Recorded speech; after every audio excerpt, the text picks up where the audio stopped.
Great. We're going to begin. Let me start by introducing myself. My name is Bob Hardison, superintendent here at Beachwood Schools. I want to thank each and every one of you for coming out tonight. We have 4 of our 5 board members here. They're in the back of the room, except one who's at the table. So in front of me is Kim Allenby. And then behind her, the 3 women in the back of the room are Jillian DeLong, our board vice president, Megan Walsh, our board president, and Wendy Leatherberry. So you see a lot of folks around with maybe name tags. They're either board members or they are employees of the Beachwood school system. And if you have questions, feel free to grab one of us as we go. I want to thank you all for coming tonight, helping us in terms of gathering input. I can tell you just briefly, I'm in my 17th year working for Beachwood Schools. My wife and I have 2 children. We live on Wendover Drive, somewhat near Hilltop School. And our kids have been going all the way through the Beachwood school system. Our son is in the middle school. Our daughter is a senior this year in Beachwood High School. And so as our district moves forward in this process of looking at our elementary facilities and grounds, we want to bring people together and gather your input, because we are well aware in the school system that even while our attention is on what happens during the school day with our students every day, we are well aware that the way that our community very, very heavily uses our facilities, uses our grounds all the time, well outside of the school day. And so the purpose and what our goal, hopefully, in bringing all of you together tonight is to gather your input about how we can best utilize our school buildings, utilize our school grounds to serve our entire Beachwood community. And so we have asked our owner's representatives from PMC, Project Management Consultants, as well as our architects from Then Design Architecture, or TDA, to help us do that tonight. And that's really the goal of this session.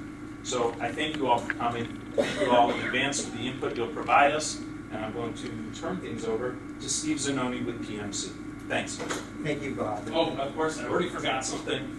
I'm sorry, Steve. That's okay. On that metal tray that normally has milk cartons on it, there is a sign-up sheet. If you do not normally receive emails from our school district, because maybe you're not a parent, or you've opted out of our emails, but you want to receive updates about this project moving forward and the process, please just sign in there. Give us your name and your email.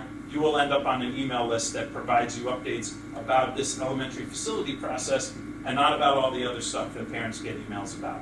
Thank you. Sorry, Steve. Thank you, Bob. Well, thank you again for all of you being here tonight. This will be a very interactive process, and I'd like to show you about, first of all, we're going to be talking about the elementary schools themselves. So that's the real purpose. But as I said, this will be very interactive. We're going to ask you questions. We're going to make you work a little bit tonight and get your thoughts and ideas about the schools themselves. To kind of give you a sense of the agenda, first we're going to have introductions and introduce some of our key members here who are participating and going to facilitate our process. I'm going to talk about the process that we're in and where we're at in this. This is the first of 3 community events that are really critical in terms of getting input from the overall community. We're going to talk about the physical condition. We're going to have this group activity, by the way, where we're going to have you also write down things and get some ideas from you. We'll talk about the educational facilities and how they're assessed, which I think will be quite interesting. I know some of you have gone on some of the tours. You've seen the physical condition. We're going to talk a lot more about the educational needs for the students. And we're also going to be surveying you. I'm going to explain that in a minute. And so if you have a chance, if you brought your cell phone, we're going to ask you a lot of questions as we go through this. So we're going to ask you to ask us questions. First of all, let me introduce the team itself. As I said, I'm Steve Zoden, Project Management Consultants. We also have Doug Myers. Doug is also with PMC, and he's also assisting me. We have a really outstanding architectural group who were selected, who have done significant educational work across the participating, in particularly more so in Northeast Ohio itself. And we have Brian Schmidt, who's our project architect. We have Cheryl Fisher, who's going to be our educational planner and is also facilitating today's meeting. We have Claire Bank, who's our educational design lead, and we have Brian Caswell, who's our communications lead. It's a great team who are here to help support us and get us through this process of planning. We have also, I want to talk to you about the process of where we are in this, which I call sort of we're on a journey. And the journey is to really, what are the needs and how we can really help our education, our elementary students. We've got great, fairly new facilities in middle school and high school. And now we're really looking at elementary schools. The first thing is, this has not been, today isn't the start.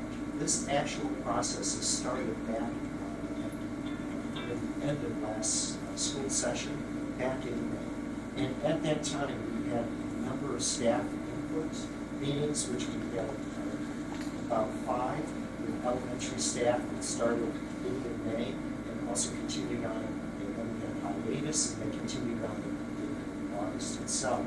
We've also had input from students, and you'll see some of that today, which I think is kind of exciting. What are their thoughts about the schools themselves? So we're going to really learn from the students themselves. And we actually had 4 sessions with them. We had 3 in May, 1 in August, and now we also spoke to parents. We had 3 of those. We had 2 in May, and 1 this August. So we've gotten a lot of input. We've also had facilities tours, which I see some of the faces out there who have joined those tours, and I really appreciate that. We thought it was really important for the community to see what the buildings look like. Now, one of the things that we're going to add, and I'll talk about this in a moment, we are doing videos of those tours, and we're going to place those on the website so others can see the buildings themselves who couldn't attend those tours. One of the key elements, though, that we also had, a survey was done starting in May and over the summer, which was done by Triad, who does excellent survey work for elementary and for schools themselves. And I'm not going to go through that survey today, but they made an excellent presentation last Monday in front of the board, and I see some of you who actually went to the board meeting and saw that, so I appreciate that you also came tonight. But that will also be on the website. What I'd like to point out is the district website, if you go on it, there is a section, a link, that's called the Elementary Facilities Update. If you click that on, you will find these materials. You'll see some of the pictures from some of the staff input meetings, just some pictures and information on some of the student input. You will also see the Triad documentation, which is important. We'll also have other materials such as this meeting itself we're going to record, so we're going to put that meeting up on the website itself, and we also have the presentation on that. So I really encourage all of you to really go on the website as we go through this process through the fall to the end of the year. And so again, we really do want to thank you. What I meant about that this is we're going to have an interactive session. We're going to be using Slido. Slido is used by the district and is used a lot for the students, and it's a methodology of where we can get information from all of you. So what I'm going to ask you to do is if you pull out your cell phones, if you have one, I'll start you there. There is a URL code if you can get a QR code, if you can get that. If not, on the screen you'll see the number, and the number is 3498740. And what you have to do is you have to go to slido.com first on your internet browser. So I'll give you a moment and make sure that everyone has gotten on slido.com. Those of you. Have you all found it? Anybody having some trouble? QR code. You got it through the QR code? Yeah. Okay, great. I know there's some in the back. I'll make sure you got slido.com. Is there a required disclosure? Why can you get on the Yes. It's open. It's just called Beachwood. Okay. So that one's open.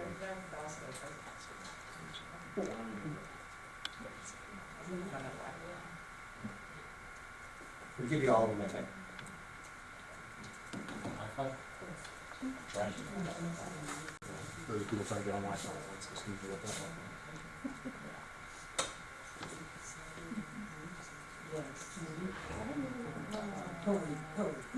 If you were connected, what's on the top? It's, the code again is 3498740.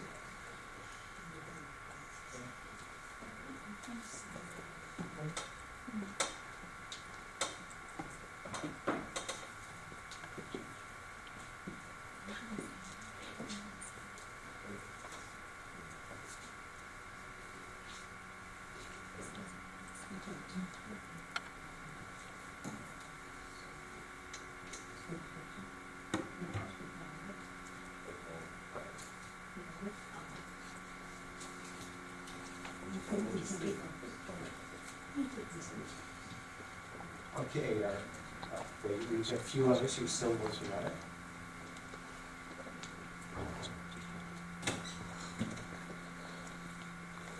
Can I ask a question? Yes. About the first Wait, why don't we wait? Why don't you hold your question and I'll explain what we're going to do first, okay? Because you are going to, believe it or not, you're going to be able to ask a lot of questions tonight through the Slido process, all right? Okay. Is everyone on? Is anyone still having trouble? Let's take a picture. I know.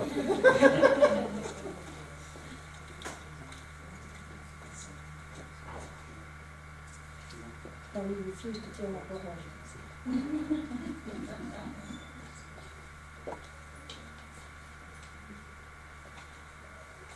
Okay, are you all on? Now, let me tell you what we're going to do. We're going to leave Slido open through the entire meeting until the end. And we are going to ask you, and you can see all the Slido responses will be up on this screen as we go through the evening. And we basically have two questions that are up here. The first question was actually built out of the survey. 3/4 of those who were surveyed, which was an incredible survey that Triad did with great participation by our community, they basically said that 3/4 of those who surveyed said they have used the elementary schools for non-school use. That is, they've been on the grounds, they've used the fields, they've used public meetings using different elements. So we'd like to hear from you, and I'm going to pass it on to, in a moment, to the TDA group, where we're going to break up in small groups. But the first half of the question says, what uses would you like to see for the community at Beachwood's elementary facilities and grounds? Now, also, as the evening goes, you may have a question. Well, what we're going to do is we're going to ask you to place your questions. Just type in your questions on the screen. I can't promise you we're going to go through every question. We'll try to keep them closer to the pieces and parts that we're really focused in on. But we will eventually answer all questions, either through some of our follow-up meetings or through the website itself, because the website will have also the piece where you can ask questions as we go through this, as I said, this journey through the fall and beginning of winter. So we have that up, and I think we've, Kevin, where are you going? There you are. Kevin, can you show some of the responses as we're going? I know you had one, you haven't had it up again. Okay, here we are. So you can see, one use of particular interest, our family use premises during after school, considering location schools spread playgrounds throughout Beachwood would be ideal. The grounds should be accessible and well maintained. This include baseball. These are the kind of things we want to hear about. So as the evening goes, this will keep scrolling, and we'll go through this. And then if you have a question, put it into the Slido, and then if we have the opportunity, we will do that. Now, I saw a few new faces come in, and those who just come in, have you Been able to open the slide up? You have. Okay, great, great. All right, well, what I'm gonna do is, now we're gonna have a group activity. All right, as we go. And remember, you can keep asking questions and adding information as we go. And I'm gonna pass it on to Cheryl, and Cheryl, you can start us off. Absolutely. Thank you. I'm jealous of your electronic ability to view your notes. Yeah. I have this.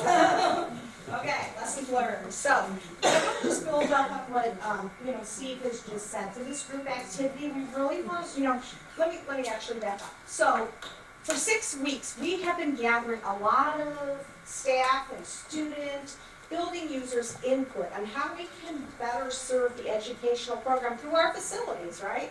So tonight, here we are with the community. Now we really want to focus for this group exercise is to understand how we can better utilize the building grounds for community uses. So we want you to build on these initial thoughts. We want you to work in table groups and start passing and talking and brainstorm about your initial ideas and building on that. Think of amenities, right? Think of features that maybe you don't have, right? You don't know what you don't know, but start thinking about what would be great to have on these awesome sites to serve the community. Exclusive just of the internal building. So I'll stop right there.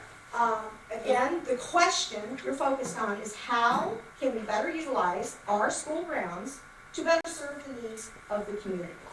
So with that said, I do have a couple of points too. I'm gonna ask everybody to be a little uncomfortable and try to break up, if you're in groups that you came in with people with similar ideas, try to break up, try to get in groups where you're going to experience other people if possible. I think it's always a beneficial exercise to kind of see things through somebody else's eyes and get their perspective. So if that's something you're willing to do, I'd encourage doing that. I'd also like people not to really be too practical in the sense of, financial constraints and those sorts of things. I mean, it's so easy to get bogged down and just say, well, we could never afford that, or we could never do that sort of thing. Think outside the box, try to think big.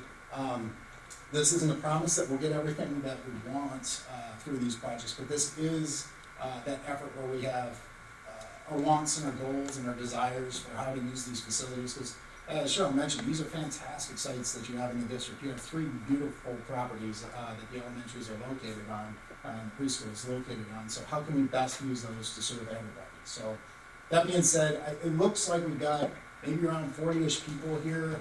We've got a handful of these poster boards, writing surfaces that we can be utilizing.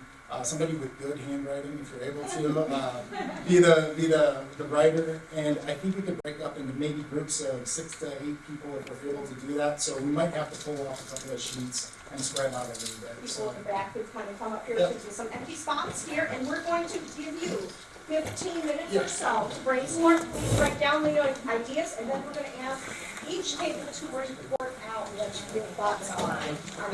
And if you have any questions, just grab one of us, and we'd be happy to help.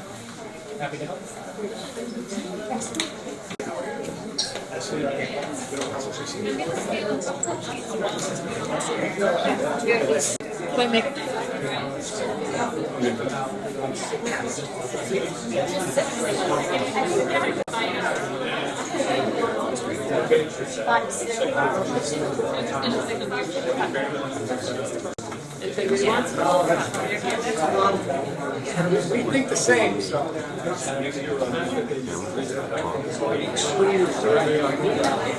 As we get to the end of this,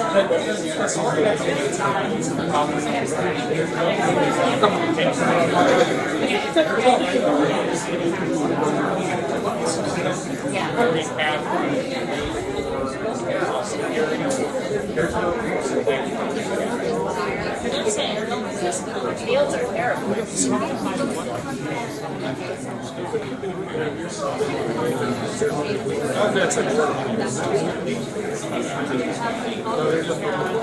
now, it's right outside.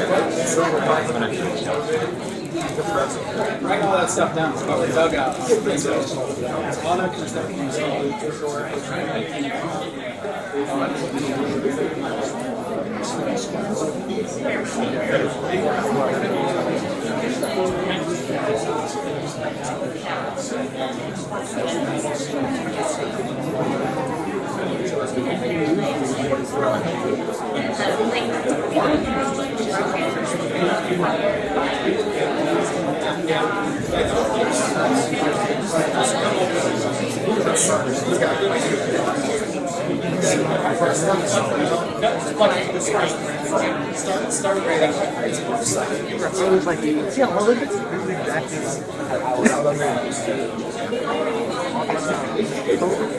It's the height. Everything's Yeah, each report out. Before you have each group report out, I just want to comment on a couple of questions or comments that came up, which I think would help clarify, particularly for you. We had one really great comment here. As someone who, and I'm going to read this, as someone who sends to private school, I don't think I can weigh in on what you should do with the grounds. Well, first of all, we do want you to weigh in. Thank you. All right? That's important. That's why you're here. Because just because your kids don't go to the schools, we want to know what you think are important because you're a taxpayer and if you use those. The other part, however, if you've already decided to get rid of Hilltop as school year, no decisions have been made. Right, well, I guess what I was really just saying was I didn't feel right telling the city what to do with public areas because I don't utilize them other than for off-hours playground usage and things like that. So that's why That's why we're here. But Yeah. I appreciate that, but I just want to make sure that if anyone sees that, we have not made any decision. That's why we're having these meetings, to get your input. But the other thing that I thought was really nice is you mentioned the grounds are always being used during school off hours by many families, which is very true. And I would love to see those grounds continue to be used as a community resource. They are beautiful grounds, by the way. I mean, one of the things in all the tours, they're like oases, those green areas. And perhaps we can revamp the playground, make a walking path. Those are the kind of things we want to hear about. And so I appreciate that you did that. And if we just pave the way for housing or something like that, we would lose invaluable resource in the community. And we want to thank you for your comments.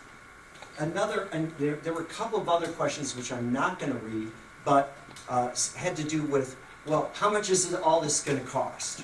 We haven't gotten there yet. We really want to get your input. We're still doing analysis of how much space is needed, and you will hear that tonight, and what some of the needs are. And so we don't have an idea. We will, when we get to the next community meeting, we will be presenting costs. But today, we really wanted to hear what you thought of the schools and how their usage can be for other uses. So Cheryl, I'm going to hand it back to you, and you're going to ask each group to do a quick presentation. So let's give about a minute time for each table to report out the thoughts and ideas that you wrote on your board. So question asked.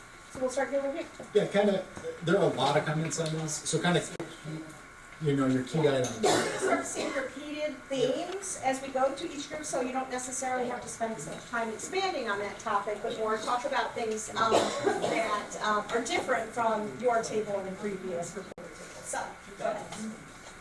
Okay, I guess real quick, so we were considering two scenarios: say the schools get renovated, stay where they are, or they're rebuilt, or they're consolidated. We have to consider what to do with that space for the community. That was probably the one that community project.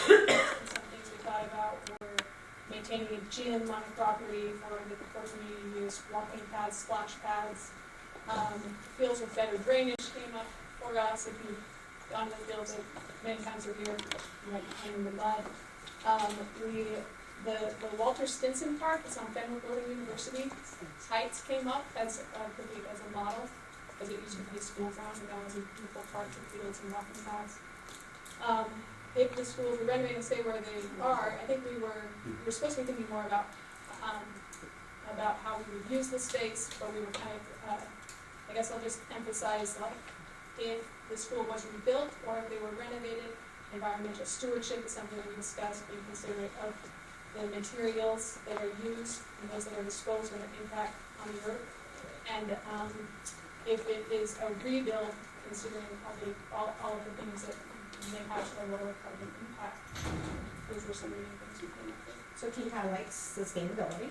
Yes. Can I ask which sites you're referencing for the ball fields and the drainage issues, just so we all understand which site? You'll talk. All of them. All All of of them. them. Okay. Do you mind running table one on yours and, so let's move, That was very well. yes, very, very good. Table two, who's gonna speak? Judy, stand up. No, go ahead, Randy. Oh, Randy. Sure. Go ahead. It's my pleasure to represent table two. We looked at mostly the outdoor facilities, and we talked about having tennis courts at Hilltop, or pickleball courts, which is very popular today, playgrounds for all ages at each of the school sites.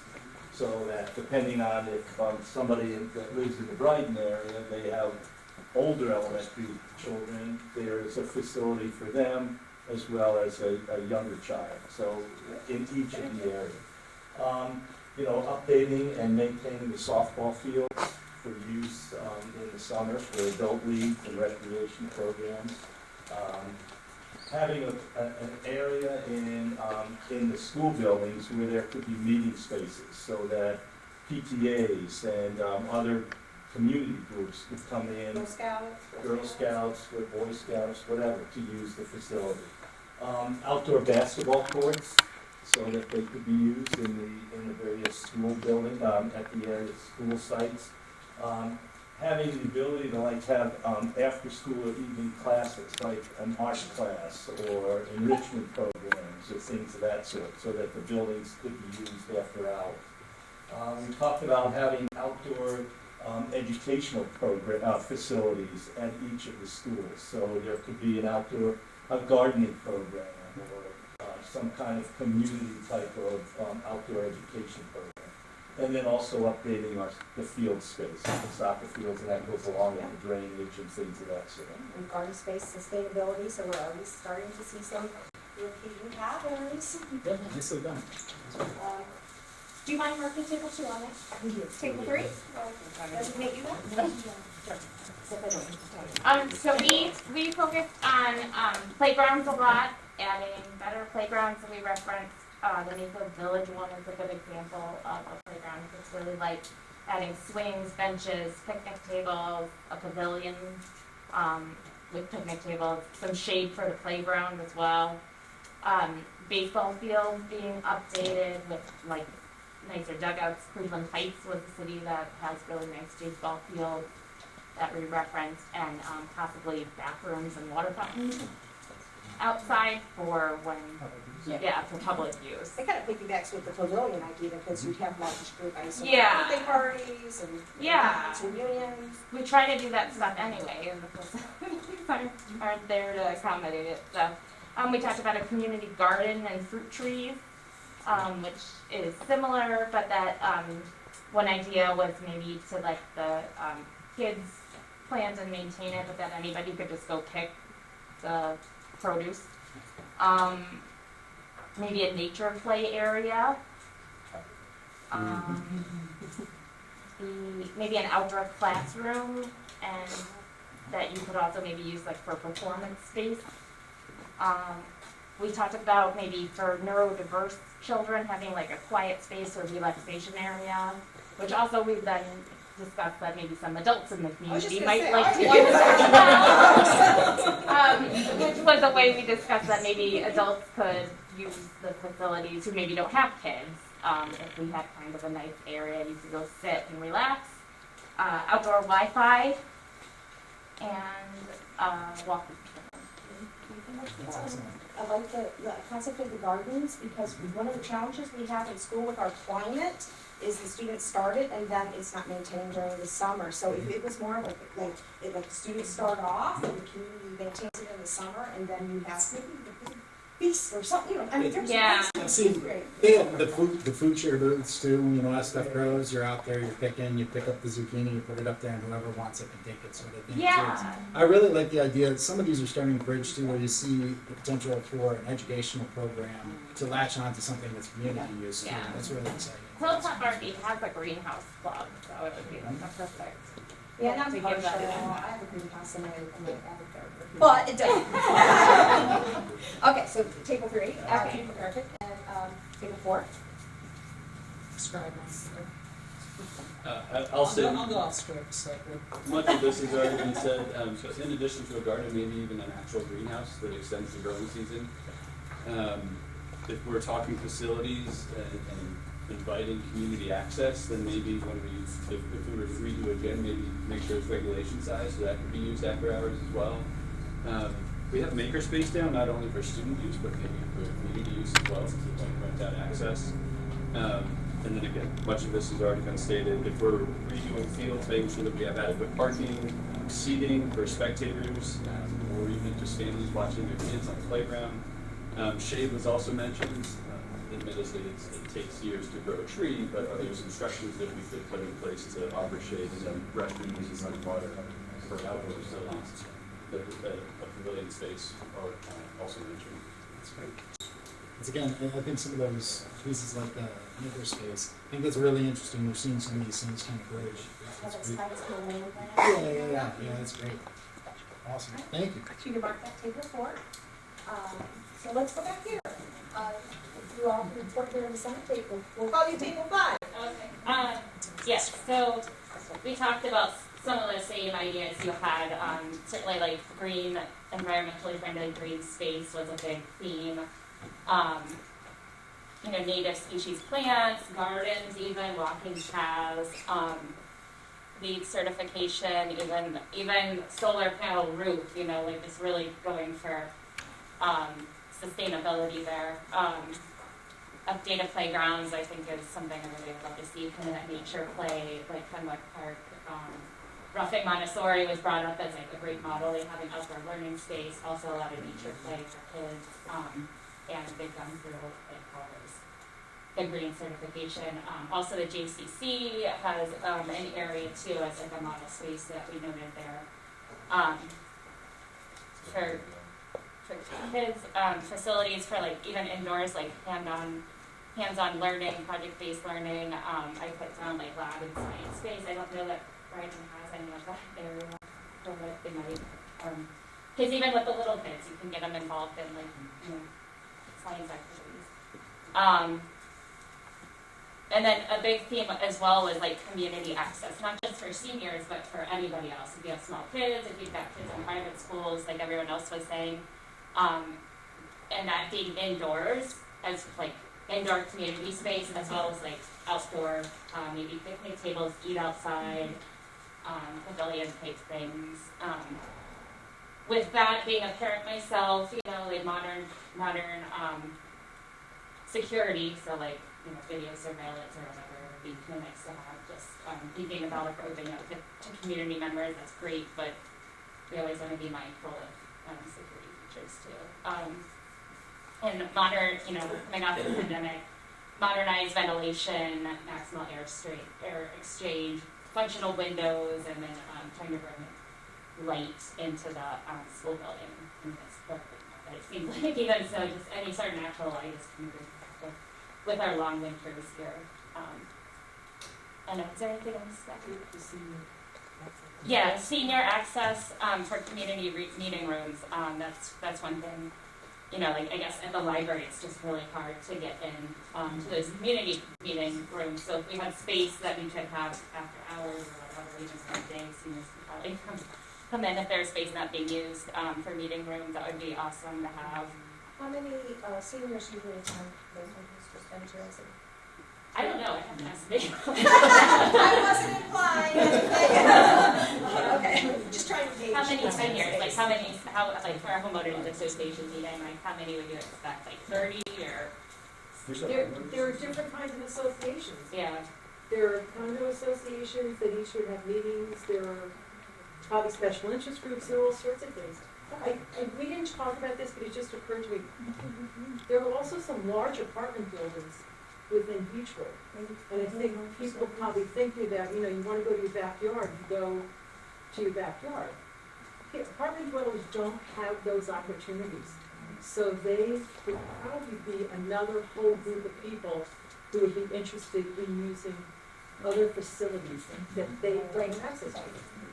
And apologies for sidewalks along Brighton, it's like that the youngest kids coming to Brighton, and it's probably the least safe to like walk up that street without sidewalks, so. And bike actually, bike. I lost my dog that way. I know, this is it with penny Last name. I want to keep mindful of your time, I'm trying to rush, but, This is our wish list, I'm we allowing had this count. win the lottery. New restrooms for the kids, because the restrooms now, they look like the restroom in jail.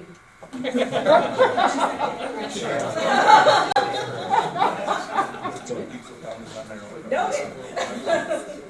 Okay, I think, take this up. Yeah, I lost. Are we seven? Page seven. So we operated six. Six, okay. We're six now? Yep. All right. We operated under the influence, or under the assumption of one of the spaces being completely gone. So, one of the buildings, right, either Brighton or Hilltop. So, we thought a concert venue, something like Highland Heights or Edgar Grove, would be a good opportunity. A park, obviously, playground, fitness park. I think Beachwood is a community that works out. So, enhancing through walkways and things like that. If we have a shaking trails or whatever. Maybe a banquet hall or meeting space for different types of groups to meet inside, obviously. Disc golf is an interesting thing. I don't know if I'd call it a sport, but my son plays it. And if you've ever been to a disc golf park, either in Hudson or Euclid, it's kind of fun. And it's really inexpensive to do. And thank you for explaining to me what that was. And I would be remiss if one of my son's best friends is an avid skateboarder, so a skate park would be a potential. But we kind of ranked them: concert venue 1, fitness park 2, park playground 3, disc golf 4, skate park 5, banquet hall 6. Thank you for doing that. That was very helpful. All right. I'm blown away. This is great. Yeah, so Ryan's going to come to your table and just start hanging them up across the room. So if you have time after and you want to just look again and revisit the comments and the notes that people made, they're there for you. We'll also capture these. Ryan will take pictures of them. They'll be posted online with the plethora of data that will be available for you to review when you're bored and can't sleep at night. Yeah, let's go. Like I said, I want to be mindful of time. So that was the first part of our presentation. So now we want to talk to you. Remember, I think in the beginning you mentioned, we spent 6 weeks really gathering a lot of data, a lot of previous data, collecting new data, validating it, updating it. Let's go. Updating it. We're working at cost. You're not going to see cost tonight. That comes next meeting. But I want to give you a high-level summary of what we found in terms of building conditions and functionality. So before that, I want to just make a few points about general overview of the district, what we've learned as outsiders, excuse me, about the district. So we have to give kudos, I want to say, to the staff, to the administration, to the teachers. We all hear, Beachwood's a high-performance school, we know that, but wow, what we saw. Knowing the challenges and hindrances, obstacles that these facilities have to teaching and learning, the incredible success your academic program is having is directly related to the people who are teaching your students. So they deserve a big high five and high recognition. I wanted to say that. We're focused on the elementary school, elementary school population. So I want to talk about some of the achievements that we learned are happening in that grade level. Hilltop Elementary, National Blue Ribbon School 2015 and 2021. That's a national program for those who aren't familiar with it, who recognize it, simplify it, academic excellence. So Hilltop has seen that. 2015, 2021. One of the things we learned about what a phenomenal fine arts program we have across the district. But wow, when we went to Hilltop especially, grades, 3 through 5, having 3 music programs, band, music, orchestra, to the level that it is, the spaces, and which really aren't even enough for your program, was just, that was one way. We all were. Fairmont, our early childhood center, received a five-star step up to quality rating. I'm not sure what year that was, but I actually had to look that one up. I wasn't familiar with that. Every year. They get it. Every year, okay. Which is why yours and yours, it's assumed they always achieve that. So what that means, I just wrote it down so I can repeat it correctly. It's administered by the Ohio Department of Education, and Bob, correct me if I leave anything out. And it recognizes early development programs that exceed minimal health and safety license regulations. Is that correct? Well, after you read it, I have to say, it's not very exciting to say we meet the minimal safety. Well, that was the opening statement, so I'm sure that it must exceed something, but you're recognizing. What I can tell you very quickly is this is an incredibly rigorous rating system. 5 stars is the highest that the state offers, and it's a real honor and a tribute to the teachers and the director of the preschool to earn a step up to quality rating of 5 stars, and they've earned it every year since the inception of that program. And it's just a markup on the quality of a preschool in the state of Ohio. It helps consumers or parents looking for preschool programs to know that everything is being done to the highest standard. Very good. Keep in mind, the school's been, this school opened in 1998, so that's about 24 years in a row. I want to talk very briefly about enrollments, and I bring this up because our next meeting is going to talk about master plan options, and enrollments are the foundation of the master plan. You don't want to overbuild, you don't want to underbuild. You may or may not know, in Ohio, we've experienced a significant decline in enrollment statewide, and that's what this top chart shows you. So, between 2010 and 2011, Ohio public schools lost almost 100,000 students statewide, public schools. So, significant drop, you can see that it's been occurring. And this drop is not that they're going to private schools. This is because of birth rate in Ohio. That's why we lost a congressional seat this last time. And so the interesting thing, though, if you don't mind, I just comment on the other side of it, if I'm okay. Can I say one more Yes, thing about this? please. Beyond just birth rates, I found a really interesting stat about the exodus that has been occurring in Ohio that kind of compounds this decline. In 2018, Ohio ranked 6th place among all 50 states of residents who left the state. 6th highest rate. So these people are looking for retirement places, work. It's a combination of all. Go ahead, Susan. Well, it kind of goes back to the other side of it. The Beachwood City Schools have been increasing during that same period significantly. And if you can see here, over the last 7 years, there's been an increase of 86 elementary school students just in that piece. And that, yes, they are exiting or leaving the state, but there's one community that they are coming to is Beachwood. And that says a lot about the quality of your schools. It also makes a difference financially. And it's very interesting to find out that you have, the Beachwood City Schools have a AAA bond rating. And one of the key components of that bond rating is that they have an increase in enrollment. And so it really shows that that's a community people want to be in, and that's a quality school. So again, you benefit from those kind of things. Right, sure. That was perfect.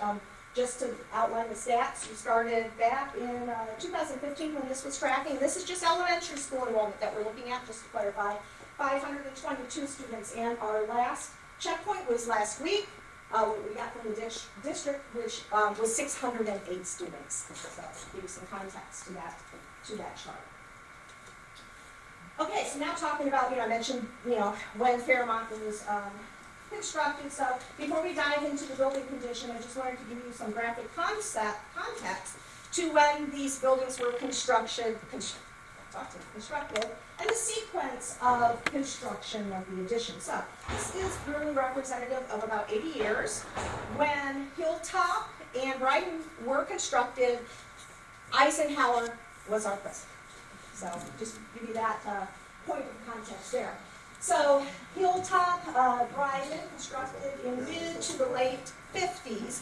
That's the baby boom era, the beginning of the baby boom era. And you can see right away, the red font represents this actual school building, construction, and additions. And right away, we have some multiple additions at Hilltop and Brian because of the growth of enrollment in the schools. Let's fast forward now, back up to like the 1990s, and the school district obviously started addressing those space needs again, perhaps with more modern facility additions and so forth. And then Fairmont, your newest school, elementary school, opened in 1998. This is We a really like important. the old buildings, we love them, they have soul. The old buildings, they have soul. They have character.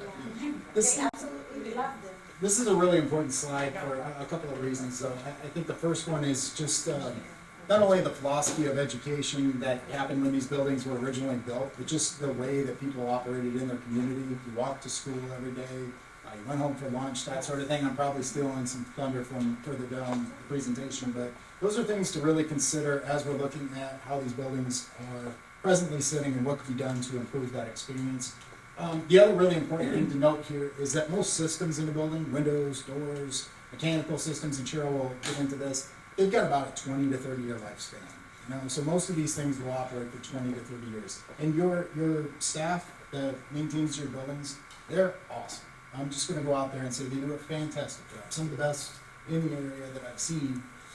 They do the best with what they have in the buildings that you have, and they've done a great job maintaining it. But some of these things like windows, it's a big pill to swallow to say we have to replace all the windows in the building. So some of those types of projects tend to drag out, and it is, you know, one of those things that some of these systems average their life cycle. So. Absolutely. So we coupled Brighton and Hilltop Elementary Schools together because, as we just showed you, they were constructed at the same time. They have the same style of design, as well as the same type of materials. So really, we're seeing the same, type of issues. As Ryan just stated, we expect to see that in older school buildings. Just want to, again, go back to the sites. I'm going to start with the positive. The sites are just amazing. They're so beautiful. They're park-like. Steve and I we spent a half an hour just in awe. Generous green space, ample acreage, very suitable for outdoor learning, and as we focused on tonight, about the community use component. So a couple of, you just covered it all, so I'm gonna fly through this. Can I ask you then on what you stated? You said like, windows and those types of things, they have like that 20-year lifespan. What are we doing at Hilltop? Because don't those need to be replaced now too? I want to be fair here. We're talking about all this excitement around new stuff.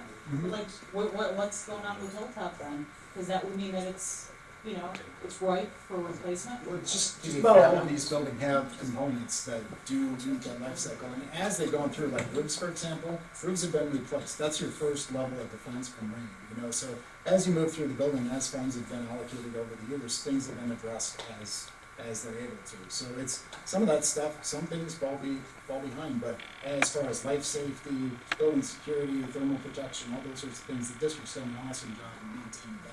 But some of these other projects, like we're talking about boilers that are starting to get to the end of their life cycle, those types of things need to be addressed at some point, one way or another, Because right now, we're at the point where they've exceeded their useful life. Yeah. We're not making any. No, I think I'm saying it more like, you said it like, okay, there's things, obviously we have repairs, but then the question is, why the heck haven't we been making some repairs? Like, I'm here. No, well, they hearing it, have, it's no, exciting. I think there was a little confusion. They have made repairs as they've gone along, and so they've kept the buildings up. But they've done a But they haven't done yeoman's job. windows. I mean, A you yeoman's suggested job. windows haven't been done and. Right. certain things need to be done. Yes. But let me add to this. That's why we're all here today. Oh, It's understood, because but I'm it's saying, really like, aren't we fun. gonna be in the same situation with Hilltop, because it seems like we haven't. Talking about it. Talking about. Are you Fairmont? Which one are you talking No, about? what, Fairmont, sorry. No, like Hilltop, we haven't made some of these Right. things in, 50 years, I mean, So some of the If you go down the halls, like we had it open earlier from 6:30 to 7, you'll see windows that I believe are between 20 and 25 years old. Yeah. They were done at a time where insulated windows, I think there might have been some rebates for doing that. And so you're not going to see windows from 1956 down the halls. Just want to clarify that. Yep. It seemed like that was taking on a life of its own. Yes, thank you. Not accurate. We're we're talking more about the things behind the wall, the major systems that are millions and millions of dollars to replace that you just can't tackle with your PI budget every year to replace, okay? And that do have a long-term life cycle of 20, 30 years, beyond things like windows. So Cheryl, you wanna maybe explain what a PI budget is? Yeah, what is PI? 10 seconds. permanent improvement, so I don't, I'm sure somebody can tell us exactly how much your taxes raise for maintenance and for the administration to put into replacement and upkeep of these buildings, right? So what's happening, and this happens in every school district as buildings age, not just in every building. You get to a tipping point, right? So now age, deterioration, outdated, and so forth. The costs continue to rise as the systems get older, and it starts to outweigh the amount of money that you have to address all these. So it results in, okay, we're gonna replace this section of roof, we're gonna address this immediate need here. And I don't wanna say Band-Aid fixes, but it's doing the best that you can with the money that you have. For newer buildings like Fairmont, hasn't been a huge investment. It's happening at these buildings, and that's expected. But excuse me, you asked us in all the questions, do we want to have new buildings? Okay, now you are trying to convince us. I never asked that. Wait a minute. Have new buildings. Let me take it back a step. Let me take it back a step. And I would really love for you to look at the survey results. The survey that was over 5%, which really was across the board of the community, the number one piece was renovate our buildings. So we're not saying that, we're gonna look at renovation. But you also have to look at that in conjunction of comparing it to building new. And you as a community will make that decision. So I hope you don't think we're trying to push you into building new buildings. What we're saying is some of the components of these existing buildings need to be upgraded. And so that's what, what we talked about. 20 years, some of it is. Yes, well, we're hitting, a classic example is what you described. It's 20 some odd years later for those windows. So it's a time for those to But be does that upgraded. mean we're gonna, also start talking about like Fairmont renovation? Major, and that's what, We're- I'm just let thinking, me- like, as no, I no. hear you, I'm like, No. this happens at. Let me tell you this. Yeah. We're going to look at we are definitely looking at Fairmont. Because you're exactly right. You can't put blinders on. What is that what is that span and what are the conditions? We are doing analysis of Fairmont too. We're not saying that we're leaving Fairmont out. What I'd like to do is if we could go through this very quickly, and I'll tell you why. Because I think we're getting focused on, you're telling us we need to build, tear the buildings down and build them new, which obviously you're concerned about that. There are others in the community concerned about that. What I'd like to do is, if you can go online, we're going to have, by October 10th, we will have videos of the existing buildings and some of the components that need replacement or repair. So if we could just go through this quickly, what I think you really need to hear is what do the students and staff say, what their needs are for education. Okay, so why don't we skip, we're gonna skip through this, okay? And this will be online. You can look at this material. We're gonna put it on the website. And I'm gonna ask Claire to kind of move on there, okay? No, it's fine. And so you can see that Fairmont has pieces just what you described, yes. We will go into that. Now, I would like you to add that to your Slido. Are you still on Slido? Okay, if I could ask you to go back on, and I'll come over there and help you get back on. I know how to get that. Oh, okay. I'd like you to put your question into the Slido, because I want to make sure that we I don't want you to turn on Fairmont and build that one again. Right, about that you have to maintain fair. No, Fair. my problem is that it's been so long that there are things that should have been replaced in Hilltop schools a long time ago. And I would say 20 years ago, we've been talking about it, and for 20 years they were like, we should rip it down, and a lot of things have been neglected. Right. And now it's gonna cost more, like, we're gonna keep going through this cycle if we keep playing this game of we just need, we need architects to tell it, I get it, this is great that we're going through it. I just hear people talking about it, and it's like, are we gonna actually keep it up, or are we just going to do this every 20 years, like same time? But I think at some point, like, what's the cost benefit of just maintaining the two buildings that we have? Like, what is the next 25 years look like for our community That's what I'm looking at for my son and his kids, hopefully that he stays here, right? So I'm not looking at this for the next 4 years. I'm looking at this project for the next 25 years, so is the Understood, maintenance. trust me, they're gonna replace Fairmont too. Right, so, but is the maintenance of the buildings, does it outweigh the cost of doing something different, more innovative? To their point, people are coming and moving here. We have to see the numbers, right? And We have to this see really the was output. just a I agree. precursor to set the stage for when we show you the numbers, so you understand where they came from. That was the entire intent. It wasn't to tell you anything that way. It was literally to educate you on a high-level summary of what we found is wrong, so we can make more informed master plan decisions in the next few years. But That to- was entirely. Look, to that point, and to your point, those items are things that need to be fixed, and there's a value associated with it, whether you renovate, or you rebuild on your same site, or you build a different building, no matter what you do, you have to have modern systems, you have to have stuff that's operational, and you have to replace it at some point, and there is that point now where we're at. Now's the right time to do it, it's the right time to do these projects, a project of some fashion, to get all your buildings up to a modern standard and operational for the students and the community. That's really what it is, and as Steve mentioned, the next meetings will be, as we start digging into this, as we start dissecting what you have in the buildings themselves, what operates well, what doesn't operate well, how could we supplement that? Would it make sense to build an addition or a new building, or how all that works out? That's what we're gonna start exploring. We haven't even started doing that. So that's the next steps. Can I just mention something as a resident? We went on a tour of both buildings, and I think those tours covered the why. Right now, we are covering the what, and going forward, we will cover the how. And that's my approach to this. Right, the 2 years, my concern is that we did this 2 years ago. Before, we did this exact thing 2 years ago around this time because there was an election coming up, and everybody was concerned, and we actually were able to not get a levy passed at the time because they didn't know what they wanted to do at the time. And now we're 2 years. Yeah, oh, I'm sorry, it's even more than that, COVID happened in the interim. Okay, add 2 years, add COVID plus, but, you know, that happens, so now we're a few years later, and the kids are still in the same point, and you guys are saying this is not even happening until next year, and the truth is, we still do need HVAC upgrades and stuff like that at these facilities. Right, I just don't think this is the right forum to start accusing anyone or jumping Well, on it's not, people's- I'm not trying to accuse, Well, I'm saying like, we're just. Right, but like, the fact that there even is a community input session, I think is a nice thing, and that they're asking for our input is very important, and they should be commended for that, and I just don't know that this is the right forum to start attacking them.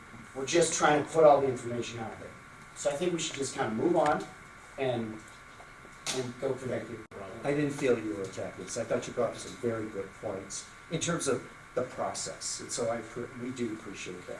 I'm going to hand it off to Claire, and Claire's going to talk about the educational facilities. How does education work in these buildings? Yes, so, hi everyone.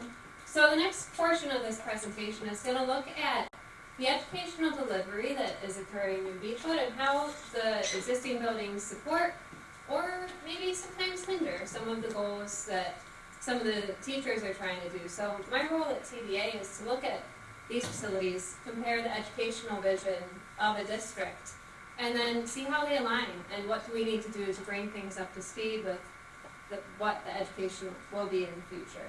So we've had a number of meetings and we talked through these briefly earlier, but we met with all of the staff that wanted to participate and asked them a bunch of questions. Asked them, what do you really love about your schools? What's challenging? How do you like to educate? What would you like to do? And if there were no constraints, what else would you like in these buildings? So we had them work kind of like you. They got in little groups, reported their ideas, but then also reported out and shared how they would like to work. We also did the same thing with students, except with the students, it was a little more fun. They had more drawing involved, so they got to draw like their dream school and their dream space. But we had more conversation with them about what type of space do you learn best in? What kind of activity do you do that helps you to learn the most? So it was really a fun couple of activities with them as well. And we're actually going to play at least one video here, if it plays, of some of their input. It's short, and then we will move forward to? So today, this morning, we came into the cafeteria and we are getting taught by architects. Well, getting asked by architects, what do we want for our dream school? We're working on an architect to make, possibly make more things in the school. So we thought of maybe a relaxation corner or a reading corner. Well, maybe a room where you can do architecture, where you can do hands-on learning. There would be a wood area, lots of tools. So I like when we get to pick partners, and I also like different spaces to do it in, instead of having to just sit on the ground different cool spaces for the department. And we thought of maybe our school being in a C shape and in the middle of the C shape there could be a playground. So if you were walking, you would see these windows. We would put windows and you could see through the playground. I would really like big slides that we could just slide on all day. Instead of just stage right here, maybe auditorium, aka an entire room where we could all sit down, maybe have assemblies. Yeah, I feel like that would be super fun and cool.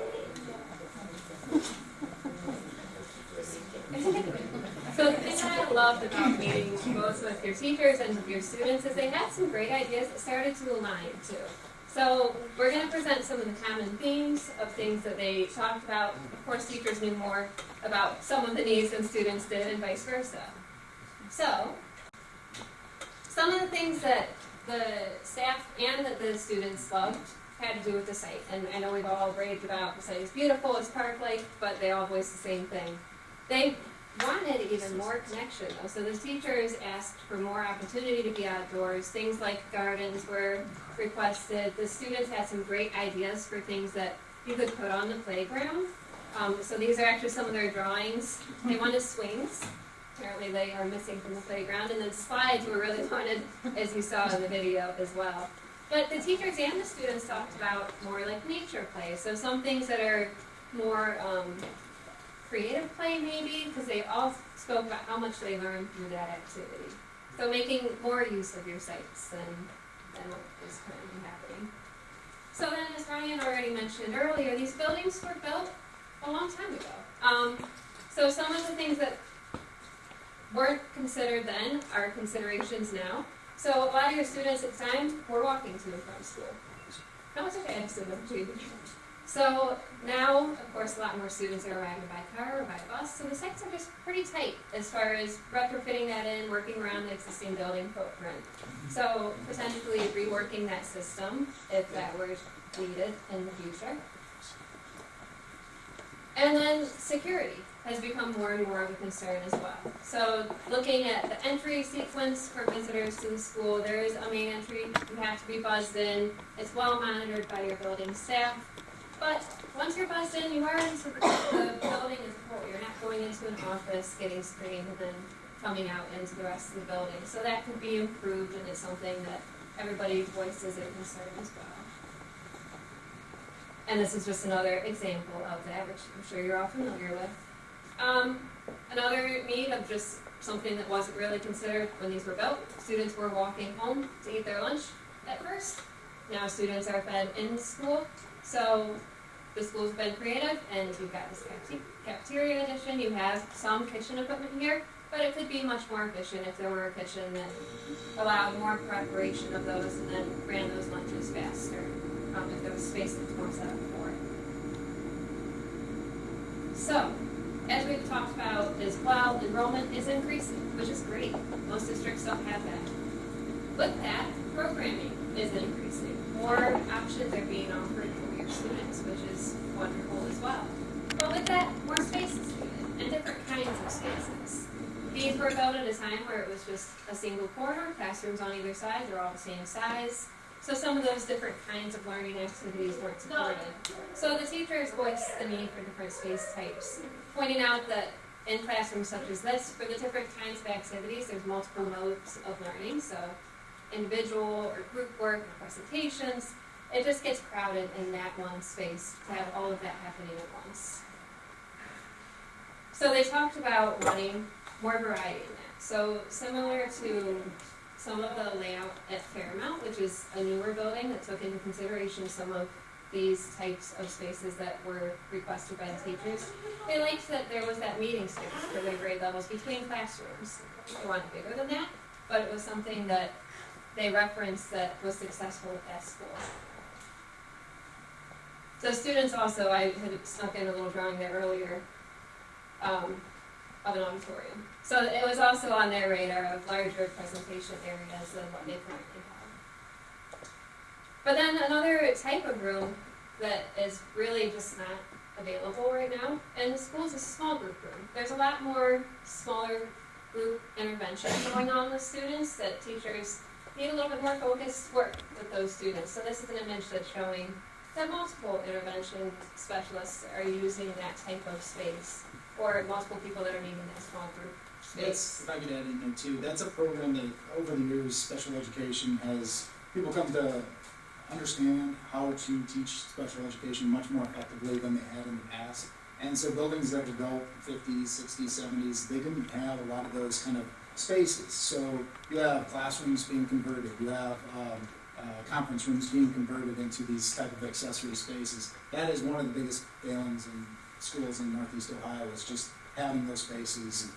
And most of our new renovations, that's one of the biggest things that we end up doing is correcting some of those issues. So you do have spaces for all of that, but there's limits to how much space is getting in each of these buildings.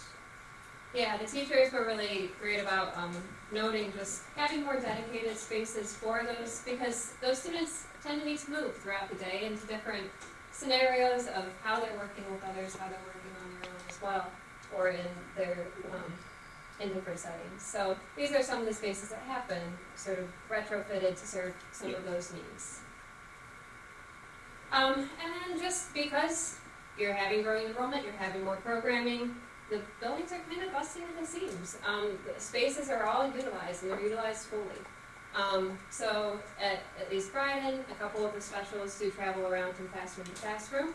So that's where you see technology and music moving from space to space. So it's just, you've got a growing district and some older buildings with all similar size spaces. So some of the things that could be improved. So this was just a summary. I know we're coming up on our ending time, but it was really great to hear those things from the teachers and from the students, because you can tell that they know where the district is going in the future. And it aligns with what we're seeing in other districts that have similar type of educational visions. Those types of spaces support those goals. And I want to add in too, there's been, I mean, we've all gone through a lot of stuff over the last handful of years. I mean, the whole pandemic that went down, that really changed a lot of people's perceptions on a lot of things. I mean, you know, there was the ability to distance learn. That was something that came up. What happens if we have another sort of pandemic that happens, that sort of thing. Another big one, and we touched on it, is just HVAC and that sort of thing. And it's easy to talk through all of these points. You know, you can renovate spaces, you can adjust rooms, you can do small additions, you can do all those sorts of things. There are building systems like HVAC that are they're really daunting to try and retrofit, because in a lot of these buildings, it's all hot water pipes, it's cold water pipes, it's getting to places in the building, and they work. They get you temperature.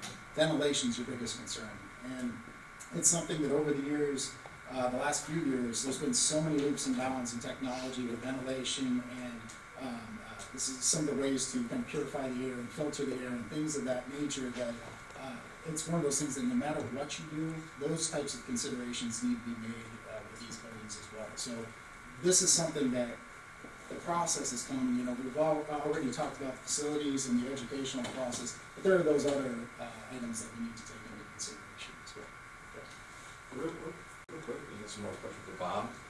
Let's forget about whether we should or we shouldn't rebuild a building. Where do we put 300 students at one time if we decide we've got to rebuild Brighton? Like, is there an answer for that, or how does that work? I mean, I don't know the specific answer to that, but obviously any plan, when it's generated, is going to have to account for where will students be in the meantime. And so I think I've learned over the years that from architects that's called swing space. So that's super important consideration, because as we're looking at all the options, you know, be it renovation, if you're taking a building offline to renovate, that's a healthy process. If you're doing an addition, that's a healthy process. What do you do with the students? There's cost associated with that too.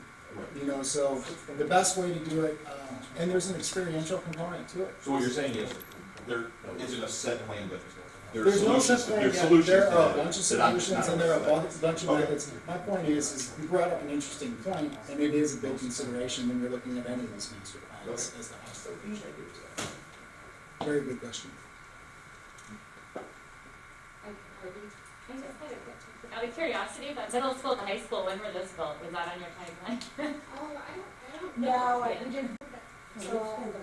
Middle school 2002, the high school underwent a massive renovation in 2010, which was about half new construction and half renovation. I have a question. This is probably not the forum for it, but, regardless of what we decide to do, obviously every school district, when they have a building, they know they've got to set aside funds that for permanent improvements eventually along the way. Is there such a fund available? Are we looking, we're gonna have to find the way we fund it too? That's a topic for, I mean, you know, long-term improvements sort of thing, but generally, when we work with any of these districts, we have to arrive at a master plan first, because that's how you're forecasting what you're going to be improving over the years. It generates not only that plan, but kind of those items that you can have, down the road. Because even when you get a master plan done, I've seen it done too often, and it's usually been done 20, 30 years ago, where somebody had a big project done, they had a big school, they built a big school, didn't think about the future, and then some of their stuff didn't come into it. And it was something that they didn't have a plan in place. We work with the districts to make sure that there is a concept of, you know, in 15 years, we're gonna have to start thinking about this, 20 years, we're gonna have to start thinking about this, so you can forecast those items. It's very, But forecasting, right, but, you know, 20 years ago, 30 years, have we forecasted, how have we been setting aside? I know Yeah, that's I can answer. I know So- that's a different form, so. Sure. Beachwood, like every public school district, has a permanent improvement or PI fund. It levies about, I believe, about $1.2 million a year. And that's the money that is used not to do massive renovations or replace buildings or build additions, because $1 million, it does things like, for example, you may have seen on the Fairmount roof over this past summer, it had reached its lifespan, and so we replaced the entire shingle roof at Fairmount. You may have done, if you drove in Hilltop recent after the summer, we milled and filled the parking lot at Hilltop because it also was, you know, starting to degrade and deteriorate. So it's projects more like that. They're not small projects, but they're not massive projects, and that's what your PI fund funds. And so you build, you look at the lifespans of various things, parking lots, roofs, and otherwise, and that's what we use our PI fund on a constant basis every year. I'd like to go to our next piece. We're going to ask you a couple of questions before we close out. So we're going to close the Slido, which is now, and we'd like to ask you some other questions in Slido. To start off with, if I could ask Kevin if you could bring us to the first question.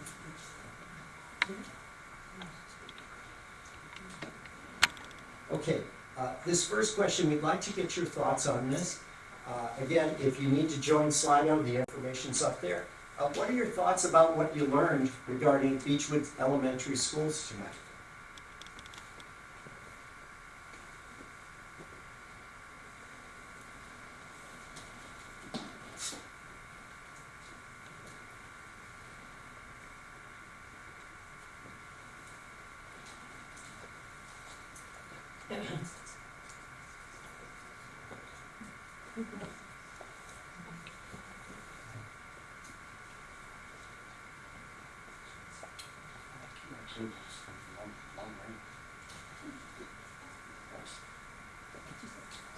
If you could input that, I guess, Kevin, we've received anybody's comments on this? Not yet.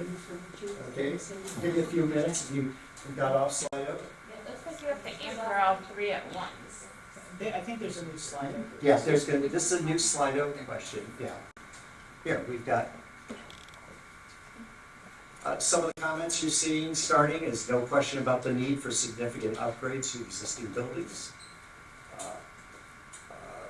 Very, very informative, helpful. We should do what student staff ask for. I learned about what I expected. Condition center, I would like to know the future process. I'm going to go into that in a moment about what's the next steps. All right. There was somebody who felt it was very informative.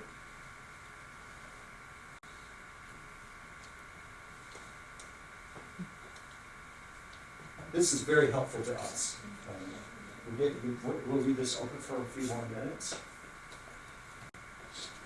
Some are saying it should replace. School board is open to community's ideas.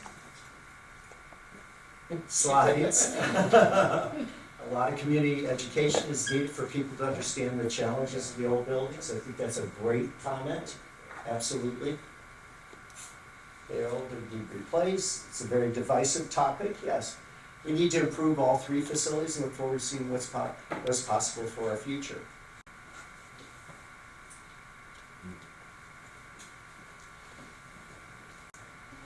Yes? Is there a plan to resurvey the community? Because I know the response was overwhelmingly that they should be renovated, but I imagine that the cost of building new and renovating are a lot closer than your average person would You're kind of going way ahead of it. Okay. I'll talk about that. Okay. Okay? But there is a very good question. I will say, if you do look at the survey results, yes, it wasn't like a majority said it was the largest group talking about renovating. There was a large group right under that saying new building. So there's I think a lot. asking the question without providing cost information is very hard for people to answer. That's correct. I'm going to talk about that. The project is needed, and thank you to the school board for having this process. That's great. I'd like to go to the next question, if we can, Kevin. And this kind of fits with some of the questions, but we really feel that what we've learned tonight. We'd like to hear. Let's see. That's the previous question, Kevin.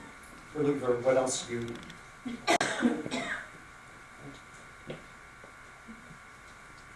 If you guys are just going through the process now, you guys already have the expenses kind of, there's a comparison chart? No, That's happening. no, that's what I want to talk to you about. I thought you said you were, No. I was like, wait a minute. No, are you kidding? No, we're still really deep into this. There were a couple of things from the survey, which I think was important that hearing from the community.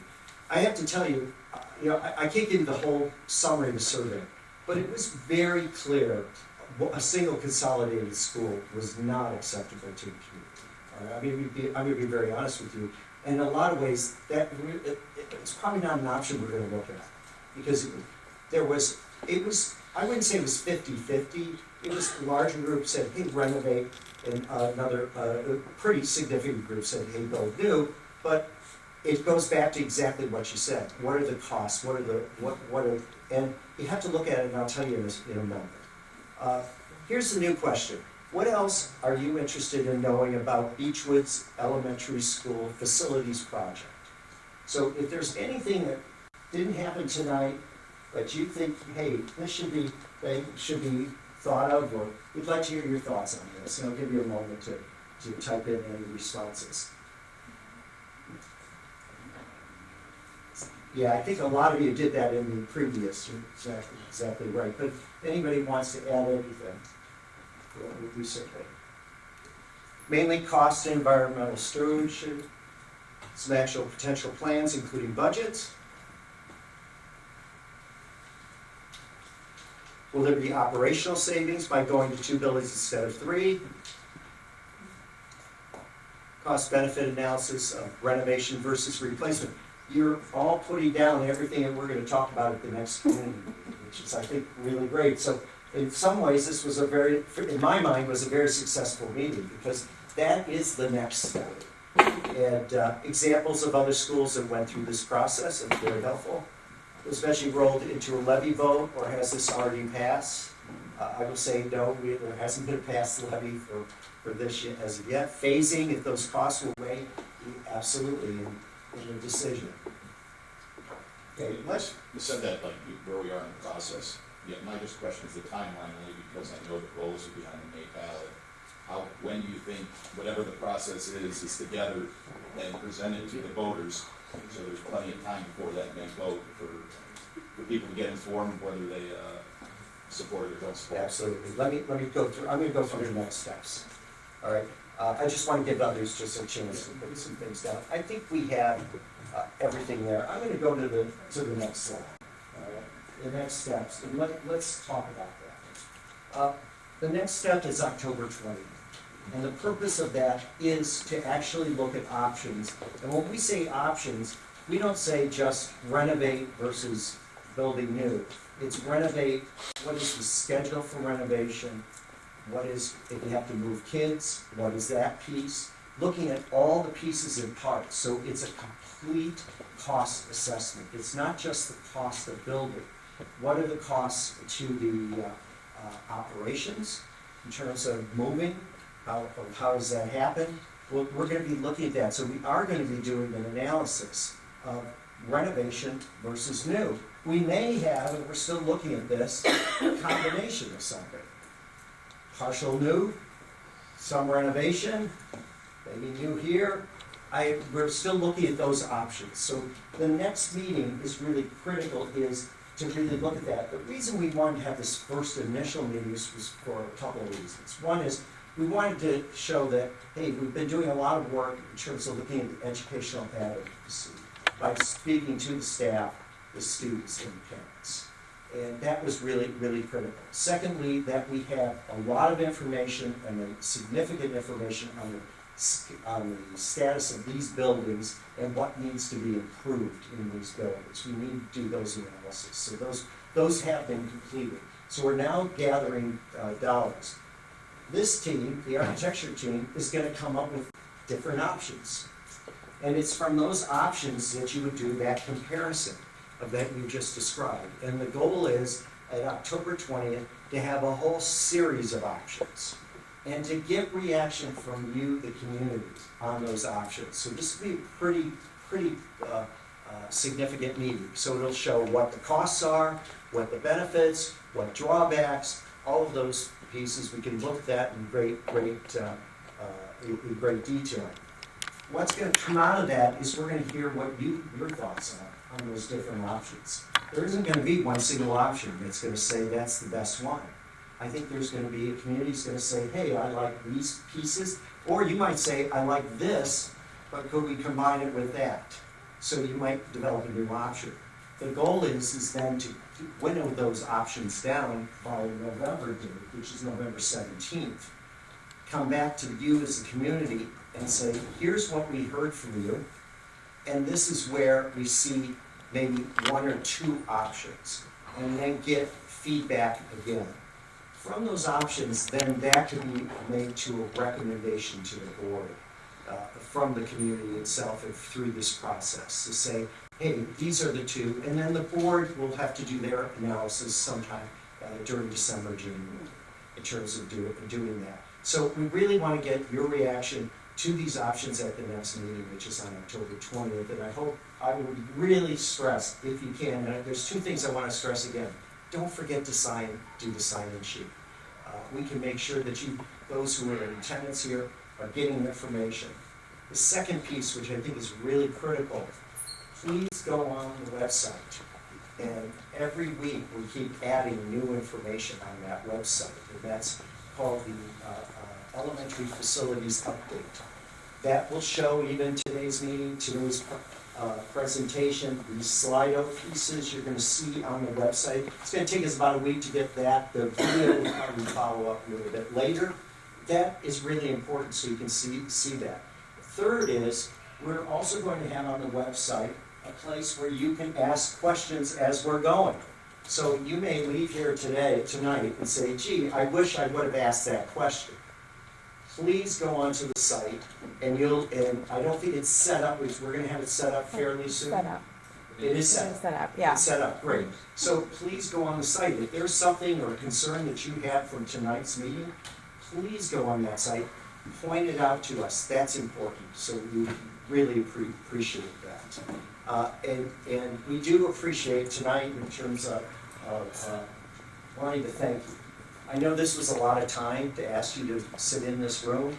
A lot of different thoughts, that's what every community is, has different thoughts, different ideas, and certainly this is going to be extremely helpful in terms of all the big pictures. So I do want to thank you, and Bob, I'm going to ask you if you have any final thoughts or any final comments. 30 seconds, put me on the clock. I also want to echo Steve and thank you for being here and dedicating time to giving input to us. I just want to briefly introduce some of my colleagues in the administration of Beachwood Schools because I want you to know who we are. We serve you. And if nothing else, we'll be sticking around here for a few minutes. So if individuals have questions, comments, things like that, and you don't want to go on our website to send them to us, just come up and talk to us. So again, I'm Bob Martis. I'm the superintendent of schools. To my left, stand up, Ken, is Ken Bion, our assistant superintendent. To my right is Kevin Houchins, master Slido operator and director of equity and community engagement for our district. In front of me are two principals. Ariana DeGeorge and Dr. Octavia Reed. Ariana is our new principal here at Bryden, and Dr. Reed is our new principal at Hilltop. And over to my left is Lauren Mead, our director of communications, and the person I really want to thank for all of the interactivity that Steve was mentioning on our website. So she's really been working hard at that site, and we hope it serves all of you really well. Thank you for being here. Thank you. Good night.